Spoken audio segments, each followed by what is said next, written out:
तो हम बात करें downstream supply chain management की। Management of all the transactions with the customer shall be termed as downstream supply chain management. इसके अंदर 4 चीज़ें निकल के आती हैं। एक निकल के आता है ये निकल के आता है रिलेशनशिप मार्केटिंग। अच्छा, रिलेशनशिप मार्केटिंग, उसके बाद मेरे पास निकल के आता है कस्टमर रिलेशनशिप मैनेजमेंट, ठीक है।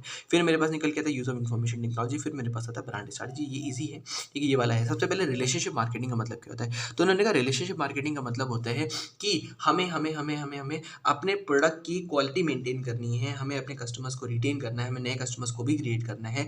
तो for maintaining the quality of the products and services, ठीक है, for enhancing the quality of the products and services, for maintaining we can say for retaining the existing customers and creating the new customers, तो हम अपने staff की मदद से और quality की मदद से कैसे ऐसा कर पाते हैं, उसको हम रिलेशनशिप मार्केटिंग बोलते हैं। इन्होंने कहा 6 मार्केट मॉडल आपके पास अवेलेबल होता है अगर आपको ऐसा करना है। सबसे पहले तो आपने कहा था कि आपको अच्छा स्टाफ चाहिए, तो अच्छे स्टाफ के लिए क्या करोगे? तो उन्होंने कहा अच्छे स्टाफ को हम ट्रेनिंग वगैरह देंगे, वो हमारे पास आता है इंटरनल मार्केट। इंटरनल मार्केट होता है कि आपका जो अच्छा एग्जिस्टिंग स्टाफ है वो इस तरीके की कैपेबिलिटी रखे कि जो कस्टमर था वो उसकी सर्विस से खुश रहे और नया वाला कस्टमर उसकी सर्विस के लिए आए। तो ये हमारे पास इंटरनल मार्केट के अंदर निकल के आ जाएगा।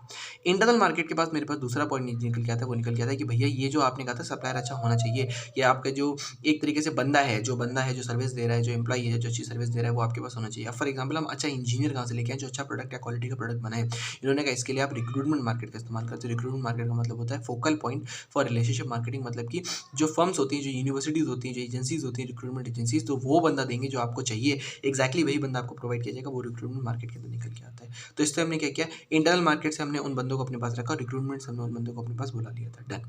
इसके बाद हमने कहा हमने कस्टमर के लिए हमने अच्छा प्रोडक्ट बनाया, अच्छी सर्विस बनाई, लेकिन हमारे पास कस्टमर आएगा तभी तो हम वो सब कर पाएंगे। तो कस्टमर को बुलाने के लिए आप क्या क्या कर सकते हो? इन्होंने कहा रेफरल मार्केट का इस्तेमाल कर सकते हो। रेफरल मार्केट यानी कि जो एग्जिस्टिंग कस्टमर है वो नए कस्टमर्स को अपने लिए एनहांस कर देगा, या फिर जो दोबारा रेफरल सोर्सेज यानी कि आपने कहा कि आप भी लो तो वो भी लेगा, दोनों को रेफरल का बेनिफिट मिलेगा, तो वो हमारे पास रेफरल सोर्सेज के अंदर निकल के आ जाता है। अच्छा, रेफरल मार्केट का हमने इस्तेमाल कर लिया कस्टमर के लिए एक डिमांड क्रिएट करने में। और हम किसका मार्केट का इस्तेमाल कर सकते हैं? इन्होंने कहा इन्फ्लुएंशियल मार्केट का इस्तेमाल कर लो, यानी कि जो फाइनेंशियल एनालिस्ट है या फिर कोई बंदा है जो उसको इन्फ्लुएंस कर सकता है। फॉर एग्जाम्पल हम इसमें यूट्यूबर्स वगैरह भी बोल सकते हैं, तो वो इन्फ्लुएंशियल मार्केट के अंदर यहाँ पे निकल के आता है। तो रेफरल मार्केट हो गया, इन्फ्लुएंशियल मार्केट हो गया। हमने क्या किया? हमने सबसे पहले इंटरनल मार्केट देखी। इंटरनल मार्केट के बाद हमने कहा इसमें रिक्रूट करेंगे उन बंदों को, रिक्रूटमेंट मार्केट से रिक्रूट हो जाएंगे। हमने रेफरल मार्केट का इस्तेमाल करके इन्फ्लुएंशियल मार्केट का इस्तेमाल करके क्या किया? डिमांड क्रिएट कर दी प्रोडक्ट की। अब प्रोडक्ट की डिमांड भी है और हम आफ्टर सेल सर्विस भी अच्छे से दे पाएंगे, हम सब कुछ कर पाएंगे, लेकिन प्रोडक्ट पहुंचेगा कैसे उनके पास? तो उन्होंने कहा प्रोडक्ट को पहुंचाने के लिए क्या करो? सप्लायर रिलेशन, सप्लायर मार्केट देखो। सप्लायर मार्केट का मतलब होता है वो ऑर्गेनाइजेशन या फिर वो ट्रेडिशनल सप्लायर जो मार्केट में अवेलेबल होते हैं, जो आपकी जो कस्टमर की सर्विस है, उसका जो प्रोडक्ट पहुंचना है वो जल्दी से पहुंचा देंगे और बार बार आपसे स्टॉक भी मेंटेन कर लेंगे, इन्वेंट्री वगैरह मेंटेन करके वो आपके पास सप्लायर मार्केट के अंदर आता है। यानी कि उन सप्लायर्स को चूज करना, उन सप्लायर्स को रिटेन करना आपके पास सप्लायर मार्केट के अंदर निकल के आता है। एंड लास्टली कस्टमर मार्केट का मतलब होता है कि हमारे जो पोटेंशियल कस्टमर्स है, जो एग्जिस्टिंग कस्टमर्स को आइडेंटिफाई करना, रिटेन करना, हमारे कस्टमर मार्केट के अंदर निकल के आएगा। फिर हमारे पास आता है इसका बेनिफिट क्या होता है? रिलेशनशिप मार्केटिंग का बेनिफिट क्या था? हमने कहा कि इससे हम क्या करेंगे? कस्टमर को एक नया वैल्यू निकाल के देंगे। तो उन्होंने कहा कि इससे क्या है, नई वैल्यू फॉर कस्टमर्स जनरेट हो जाती है। हम इसमें आइडेंटिफाई करते हैं कि वैल्यू क्रिएटिंग फॉर प्रोसेस है क्या कस्टमर का। तो उन्होंने कस्टमर की परचेजिंग लाइफ टाइम वैल्यू जो है उसको आप आइडेंटिफाई करते हो। फिर आप क्या करते हो? आप अच्छे से स्टाफ वगैरह मेंटेन करने की कोशिश करो, आप सब कुछ अच्छे से कोशिश कर रहे हो, आप कंटिन्यूस कोऑपरेटिव एफर्ट डाल रहे हो बायर के बीच में और सेलर के बीच में। आप नई प्रोसेस को डिजाइन कर रहे हो, अलाइन कर रहे हो, जो वैल्यू कस्टमर को चाहिए उसको आइडेंटिफाई कर रहे हो, उसको फुलफिल करने की कोशिश कर रहे हो, और साथ में आप चेन ऑफ रिलेशनशिप मेंटेन कर रहे हो किसके साथ? डिस्ट्रीब्यूशन चैनल, सप्लायर के साथ, इंटरमीडिएट के साथ, शेयर होल्डर के साथ, यानी कि सारे स्टेक होल्डर के साथ आप रिलेशनशिप मेंटेन करने की कोशिश कर रहे हो। वही हमारा रिलेशनशिप मार्केट के अंदर निकल के आता है। यही हमारा रिलेशनशिप मार्केटिंग था। ठीक है डन। अब हमारे पास आता है customer relationship management. Customer relationship management का मतलब क्या होता है? CRM का मतलब होता है कि आपको रिलेशनशिप मेंटेन करनी है कस्टमर के साथ, यानी कि for maintaining healthy relationship with the customer, for analysing the customers need, for fulfilling the customers need, हमारे पास कस्टमर रिलेशनशिप मैनेजमेंट के अंदर निकल के आएगा। तो उन्होंने कहा सबसे पहला होता है analysis of customer and the behaviour. आप एनालाइज करो कि आपके कस्टमर्स हैं क्या, ज्योग्राफिकल लोकेशन के बेस पे, एरिया के बेस पे, प्रॉफिटेबिलिटी के बेस पे उनको एनालाइज करो, उनको अलग अलग रखो। तो उन्होंने कहा analysis of the customer can be based on geographical location, purchasing characteristic वगैरह आप कर सकते हो। तो एनालाइज करो कस्टमर्स को, उनके बिहेवियर को एनालाइज करो। फिर दूसरा क्या कहता है? Customer account profitability. इंपॉर्टेंट चीज़ है कस्टमर अकाउंट प्रॉफिटेबिलिटी का मतलब क्या होता है? उन्होंने कहा जो आपके पास टोटल कस्टमर्स थे ना उसको सेगमेंट में बांट दो।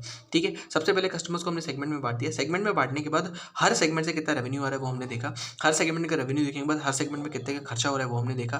फिर हमने देखा कि हमारे पास सबसे प्रॉफिटेबल सेगमेंट्स हैं कौन से। सबसे पहले प्रॉफिटेबल सेगमेंट जो हैं उनको हमने आइडेंटिफाई किया और उसको रिटेन करने की कोशिश करी। उसके बाद हम री इंजीनियर कर रहे हैं, एलिमिनेट कर रहे हैं अनप्रॉफिटेबल सेगमेंट्स को। बैंकिंग इंडस्ट्री के एग्जाम्पल लेते हुए हमने कहा कि हमारे पास 4 तरीके का होता है बैंकिंग इंडस्ट्री के अंदर। आप क्या कर सकते हो? हमने कहा प्लैटिनम कस्टमर्स होते हैं, गोल्ड कस्टमर होते हैं, आयरन होते हैं, लीड होते हैं। प्लैटिनम होते हैं जो मोस्ट प्रॉफिटेबल होते हैं, जो हमारे पास रहने नहीं चाहिए। गोल्ड होता है जो प्रॉफिटेबल होते हैं।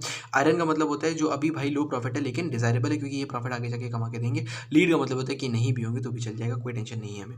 ऐसे करके हमने डिस्टिंग्विश कर दिया इसको। ये हमारे पास कस्टमर अकाउंट प्रॉफिटेबिलिटी के अंदर निकल गया है।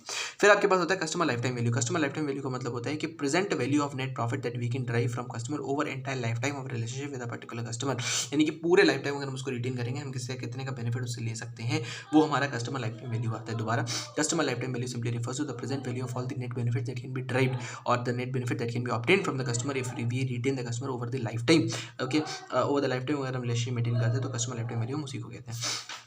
इन्होंने कहा करना क्या है आपको कस्टमर्स को सिलेक्ट करना आना चाहिए, एक्वायर करना आना चाहिए, उसके बाद आपको रिटेन करना आना चाहिए और साथ में आप एक कस्टमर एक्सटेंशन का इस्तेमाल करोगे। यानी कि कस्टमर सिलेक्शन का मतलब है कि हम टारगेट किसको कर रहे हैं, ठीक है, हाँ, उसकी वैल्यू क्या है और कैसे हम उन तक पहुंचेंगे। उसके बाद हमने उसको एक्वायर किया। सबसे पहले कस्टमर सिलेक्शन हमने ढूंढा कि हम किसको टारगेट कर रहे हैं, उनको एक्वायर करिए। एक्वायर करने के बाद उनको रिटेन करो। रिटेन कैसे करोगे, अच्छी सर्विस दो, कस्टमर सेटिस्फैक्शन पे फोकस करो, पर्सनलाइजेशन दो, उनको सर्विस वगैरह दो, कस्टमर रिटेन हो जाएगा। फिर कस्टमर को एक्सटेंड करो, यानी कि रीसेल करो, क्रॉस सेल करो, अपसेल करो, ये सारी चीज़ें इस्तेमाल होनी ही होनी है। ठीक है, ठीक है। फिर हमारे पास आता है इन्फॉर्मेशन टेक्नोलॉजी का इस्तेमाल कैसे करोगे। तो उन्होंने कहा इन्फॉर्मेशन टेक्नोलॉजी का इस्तेमाल वैसे ही होगा जैसे पहले था। ई सोर्सिंग होगी आपके पास, यानी कि ई प्रोक्योरमेंट जैसे आप कहते थे, तो इन्होंने कहा ई सोर्सिंग हो सकती है, ई परचेज हो सकता है और ई पेमेंट हो सकता है। तो इन्होंने कहा ऐसे ही हमें यहाँ पर इस्तेमाल करना, ईमेल वगैरह का इस्तेमाल कर सकते हो। ब्रांड स्ट्रैटेजी का मतलब होता है कि अच्छा खासा ब्रांड को क्रिएट करने की कोशिश करो, एप्पल की तरह बनने की कोशिश करो। ये आपके पास ब्रांड स्ट्रैटेजी निकल के आएगा। 3 लाइन का यहाँ पे ब्रांड स्ट्रैटेजी दे रखा है।